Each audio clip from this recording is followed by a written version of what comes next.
आज हम नया टॉपिक पढ़ेंगे। किसी भी प्रोग्रामिंग लैंग्वेज को पढ़ने के लिए या प्रोग्रामिंग सीखने के लिए सबसे ज़्यादा यूज़फुल टॉपिक जो होता है वो होता है data types. Data types basically क्या होता है वो हम देखेंगे आज, ठीक है।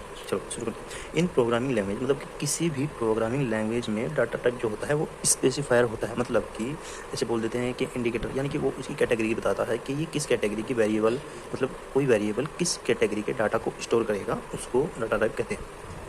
जैसे कि मान लो मतलब सभी इंसान होते हैं पर उनको अलग अलग जैसे कैसे इंडिकेट करते हैं, कैसे स्पेसिफाई करते हैं कि ये मेल है, ये फीमेल है, ठीक है। तो इसी तरह से कि अगर मतलब कोई लड़की के कपड़े है तो ये लड़की के कपड़े कौन पहनेगा, जो फीमेल होगी, और लड़कों के कपड़े कौन पहनेगा, जो मेल होंगे, ठीक है।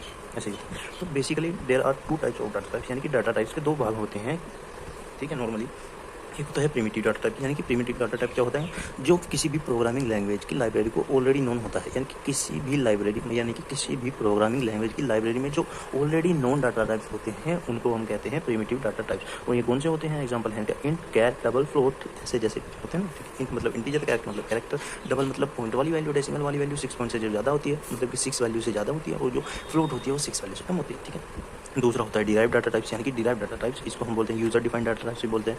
ये होते हैं जो डाटा टाइप्स यूजर के द्वारा डिफाइन किए जाते हैं, मतलब यूजर उनको खुद बनाता है अपनी नीड्स के अकॉर्डिंग, जैसा कि उसको प्रोग्राम में जरूरत होती है। जिस तरह के डाटा टाइप्स की उनको यूजर खुद बनाता है, और उन्हीं को हम कहते हैं डिराइव डाटा टाइप्स या यूजर डिफाइंड डाटा टाइप्स। ये इसमें डेफिनेशन में लिखा है, ठीक है।